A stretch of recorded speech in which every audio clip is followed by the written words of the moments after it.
नमस्कार, मैं अंकित और आप देख रहे हैं सिटी पोस्ट लाइव। पटना से इस वक्त एक अच्छी और राहत भरी खबर सामने आ रही है, जहां अब एयरपोर्ट पर यात्रियों का अनुभव पहले से कहीं ज्यादा आसान, सस्ता और डिजिटल हो गया है।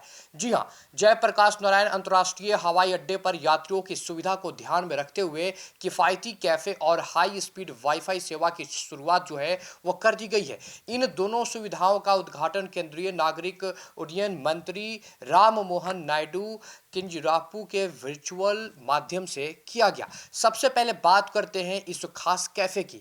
यह कैफे उड़ान यात्री कैफे के नाम से शुरू किया गया है, जिसका मकसद है हर वर्ग के यात्रियों को सस्ती दरों पर अच्छा और गुणवत्तापूर्ण खाना पीना उपलब्ध कराना। अक्सर देखा जाता है कि एयरपोर्ट पर खाने पीने की चीजें महंगी होती है, जिससे आम यात्रियों को परेशानी होती है, लेकिन अब इस नई पहल से यात्रियों को राहत मिलने वाली है। यह पहल नागरिक उड्डयन मंत्रालय और भारतीय विमानपत्तन जो प्राधिकरण है यानी कि एएआई के सहयोग से शुरू की गई है, जिसका लक्ष्य है एयर ट्रैवल को और ज़्यादा जो है वो इंटेलेक्चुअल यानी कि सब्स के लिए सुलभ बनाना है, आरामदायक बनाना है। अब बात करते हैं दूसरी बड़ी सुविधा की, यानी कि डिजिटल कनेक्टिविटी की।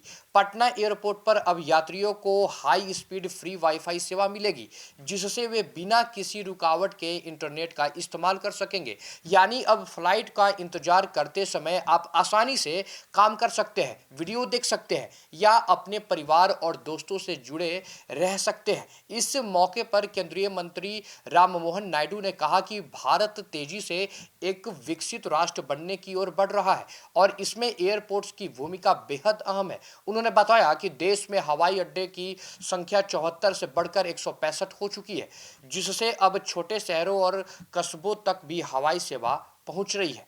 उन्होंने उड़ान योजना का जिक्र करते हुए कहा कि सरकार का लक्ष्य है कि टीयर 2 और टीयर 3 शहरों को भी बेहतर हवाई कनेक्टिविटी मिले, ताकि ज़्यादा से ज़्यादा लोग एयर ट्रैवल का फ़ायदा उठा सके।